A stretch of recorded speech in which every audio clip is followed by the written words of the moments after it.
other night, dear, as I lay dreaming, I dreamt that you were by my side. Came disillusion when I awoke, dear. You were gone, and then I cried. You are my sunshine, my only sunshine. You make me happy when skies are gray. You'll never know, dear, how much I love you.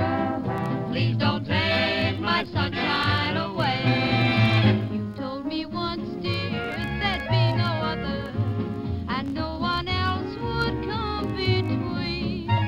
But now you've left me to love another. You have broken all my dreams. You are my sunshine, my only sunshine. You make me happy when skies are gray. You'll never know, dear, how much I love you. Please don't take my sunshine away.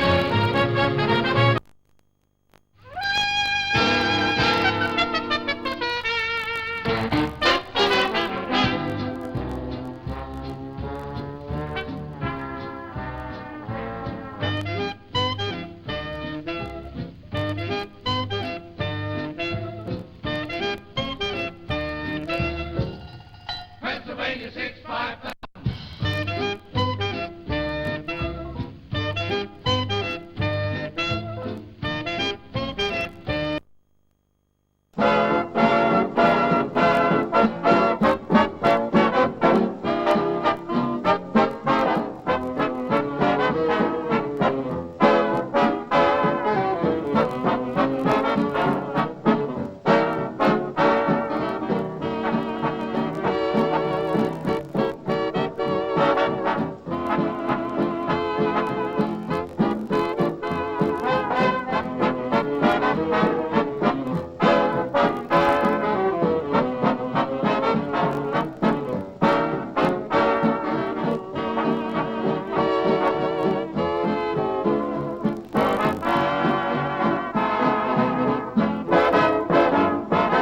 Put your arms around me, honey, hold me tight. Huddle up and cuddle up with all your might. Oh, oh, won't you roll those eyes, eyes that I just idolize. When they look at me, my heart begins to float. Then it starts a-rockin' like a motorboat. Oh, oh, I never knew any boy like you.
Run, rabbit, run, rabbit, run, run, run. Run, rabbit, run, rabbit, run, run, run. Bang, bang, bang, bang goes the farmer's gun. Run, rabbit, run, rabbit, run, run, run. Run, rabbit, run, rabbit, run, run, run.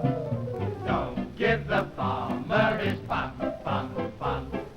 He'll get by without his rabbit pie. So run, rabbit, run, rabbit, run, run, run.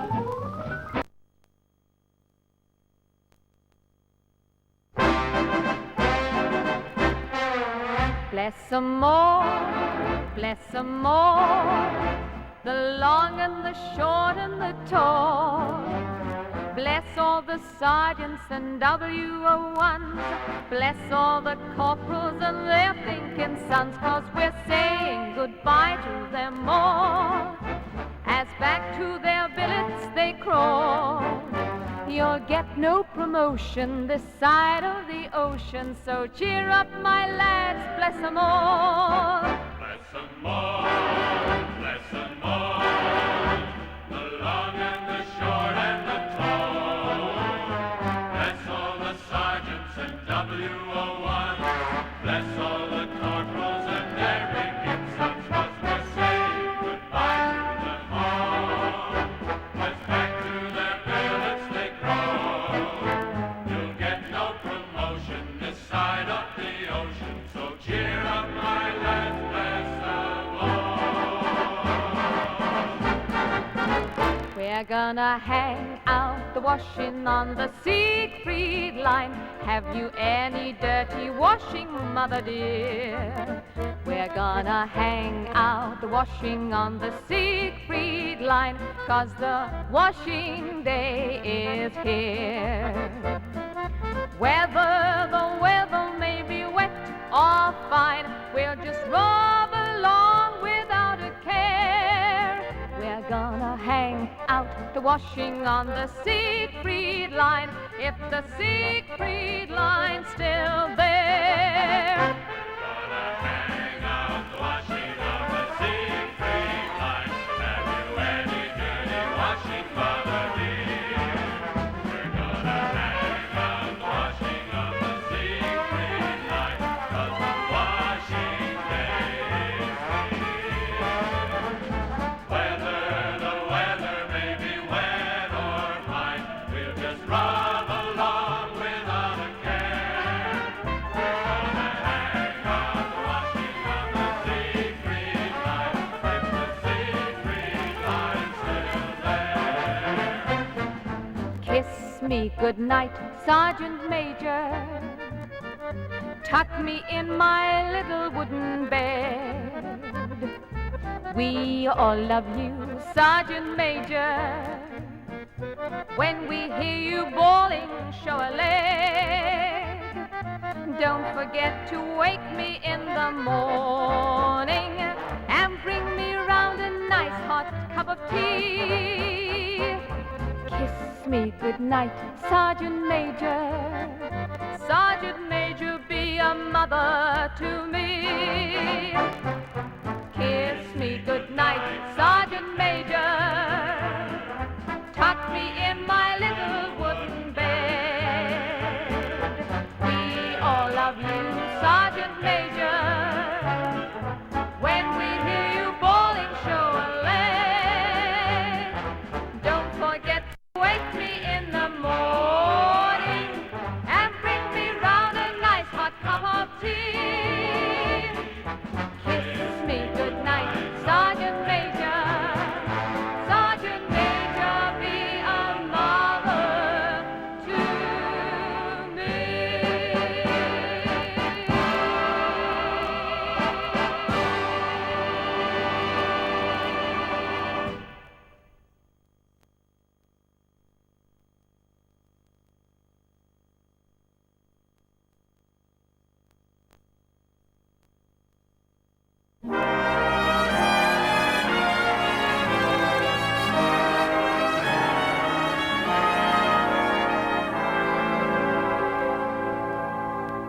Yours till the stars lose their glory.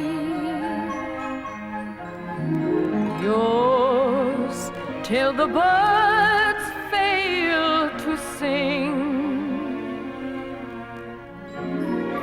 Yours to the end of life's story. This pledge to you, dear, I bring. Yours in the gray of December. Here or on far distant shores.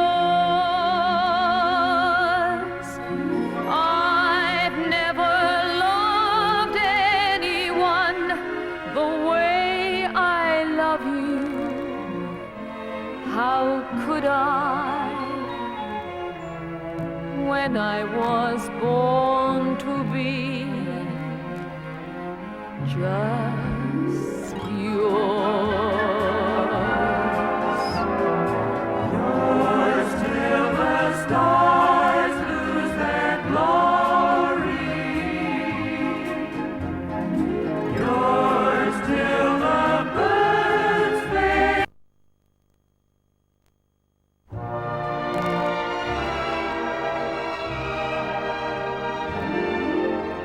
Who's taking you home tonight after the dance is through? Who's going to hold you tight and whisper, I love you, I do? Who's the lucky girl that's going your way to kiss you goodnight at your doorway? Who's taking you home tonight? Darling, it's plain to see. I'm pleading, please let it be me. Please let it.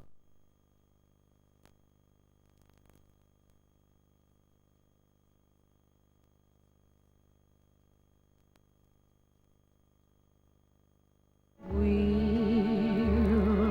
meet again. Don't know where, don't know when, but I know we'll meet again some sunny day. Keep smiling through, just like you always do, till the blue skies drive the dark clouds far away.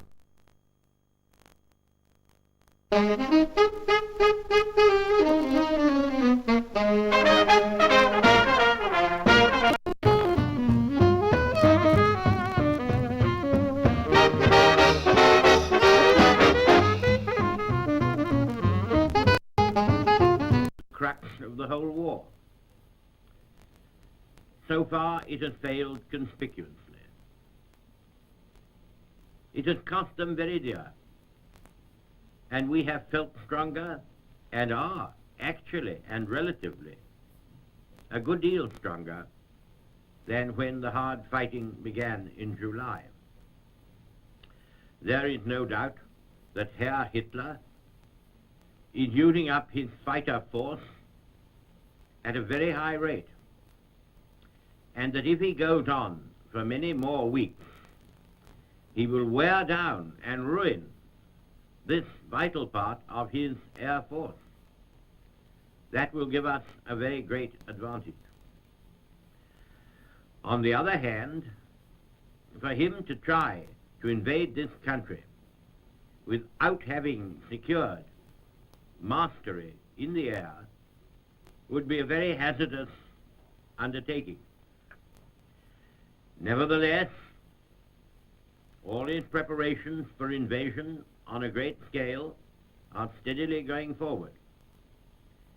Several hundreds of self-propelled barges are moving down the coasts of Europe from the German and Dutch harbors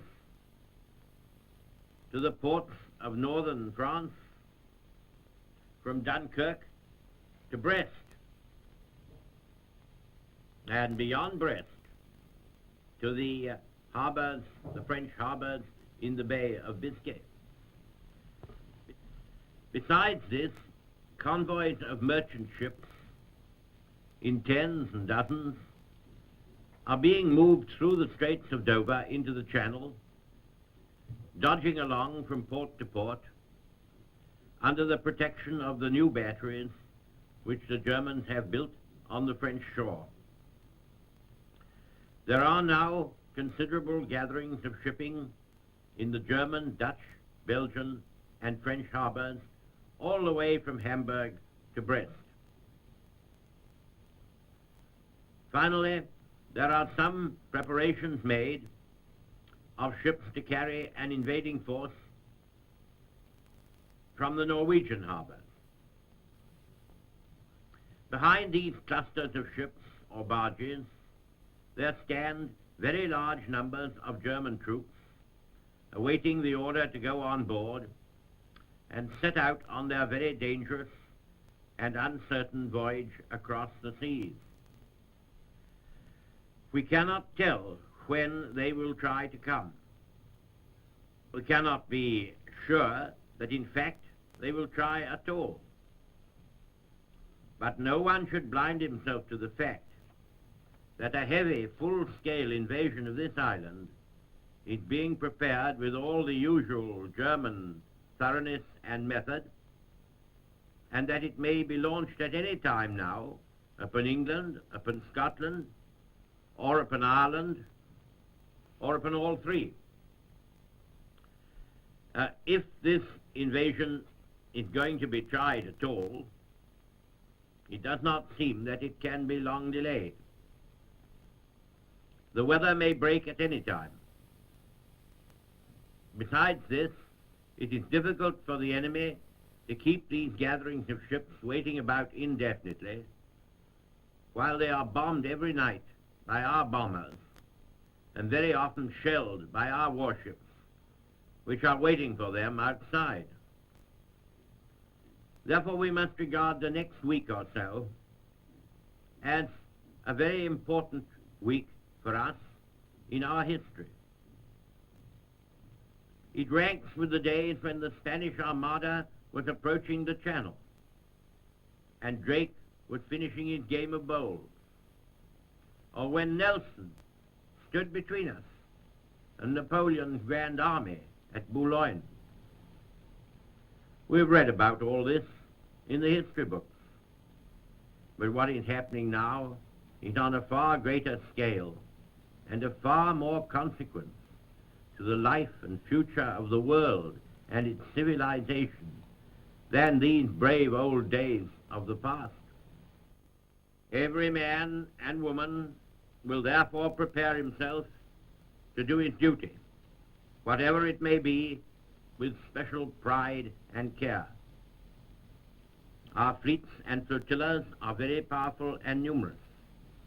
Our air force is at the highest strength it has ever reached, and it is conscious of its proved superiority, not indeed in numbers, but in men and machines.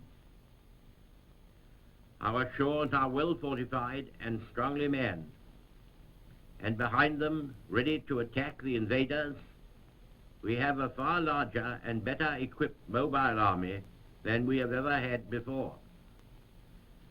Besides this, we have more than 1.5 million men of the Home Guard, who are just as much soldiers of the regular army in status as the Grenadier Guards, and who are determined to fight for every inch of the ground in every village and in every street. It is with devout but sure confidence that I say, let God defend the right. These cruel, wanton, indiscriminate bombings of London are, of course, a part of Hitler's invasion plan. He hopes, by killing large numbers of civilians and women and children, that he will terrorize and cow the people of this mighty imperial city and make them a burden and anxiety to the government, and thus distract our attention unduly from the ferocious onslaught he is preparing. Little does he know the spirit of the British nation, or the tough fibre of the Londoners, whose forebears played a leading part in the establishment of parliamentary institutions, and who have been bred to value freedom far above their lives. This wicked man, the repository and embodiment of many forms of soul-destroying hatreds, this monstrous product of former wrongs and shame, has now resolved to try to break our famous island race by a process of indiscriminate slaughter and destruction. What he has done is to kindle a fire in British hearts here and all over the world, which will glow long after all traces of the conflagrations he has caused in London have been removed. He has lighted a fire which will burn with a steady and consuming flame until the last vestiges of Nazi tyranny have been burnt out of Europe, and until the old world and the new can join hands to rebuild the temples of man's freedom and man's honor upon foundations which will not soon or easily be overthrown. This is a time for everyone to stand together and hold firm, as they are doing. I express my admiration for the exemplary manner in which all the air raid precaution services of London are being discharged, especially the fire brigades, whose work has been so heavy and also dangerous. All the world that is still free marvels at the composure and fortitude with which the citizens of London are facing and surmounting the great ordeal to which they are subjected, the end of which, or the severity of which, cannot yet be foreseen. It is a message of good cheer to our fighting forces on the seas, in the air, and in our waiting armies, in all their posts and stations, that we send them from this capital city. They know that they have behind them a people who will not flinch or weary of the struggle, hard and protracted though it will be, but that we shall rather draw from the heart of suffering itself the means of inspiration and survival, and of a victory won not only for ourselves, but for all, a victory won not only for our own time, but for the long and better days that are to come.